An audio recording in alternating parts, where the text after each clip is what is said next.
whether you like it or not, your music is inspired by something, right? Like, Exactly. or someone that's already come before you.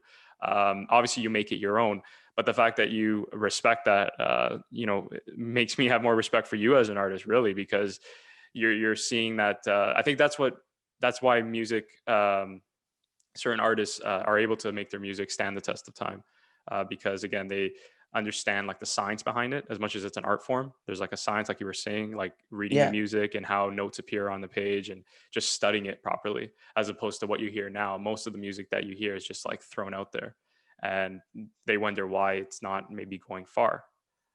No, for sure. Do you I, agree with I, that? I totally agree. And I'll give you kind of like an example, which kind of even like furthers your point. Sure. Like if you look at a lot of, even like rap music now, where you don't think that, oh, they're well, rap music, like they're not taking inspirations from the past. They're not looking at the past. If you look at almost, let's say like 60% of rap music, right? The beats of those songs, like they're all sampled. They're all just shifted. And the producers are the ones who are like looking back at like past music, and they're studying past music and how people did things, and different like incredible sounds, which they're able to get inspired, and they're able to make it their own completely, right? Where they're shifting the notes, they're pitching it down, they're doing something crazy, right? Where they're taking this old vibe and making it new, but they're still respecting that old, like there's a reason why they're using that as a sample, right? Yeah. There's a reason why they're including that in their beat, and it's just not all from them.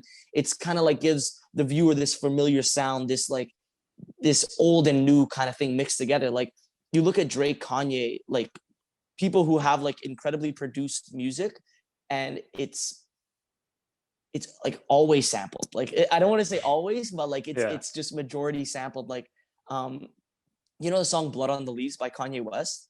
Yeah. It sounds Yeah. familiar.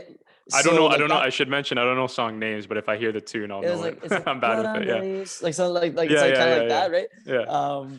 And it's like an old like song from like the 60s by like Nina Simone, and she's the one who's kind of singing it, and they kind of pitch her voice up, and I was just like looking at how they do things, and it's just incredible to me how like again they're able to respect the past, they're able to learn from what musicians did in the past, and then they're able to flip it and make it their own in present day, which like gets on the in mainstream music and society. And I Modernize feel it. like exactly Yeah. they're able to Yeah. modernize it. Like that's, to me, I feel like that's the coolest thing. Like in Yeah. my Yeah. For personal sure, opinion, man. like it's Yeah. just you're just able to switch it up. Like how they're able to listen to something and be like, oh, I could totally see this going in a different direction, right? Like Mhm. they see it in a view that many people aren't able to see it, and I think that's like artistry at its At its finest, in my finest. Yeah. opinion.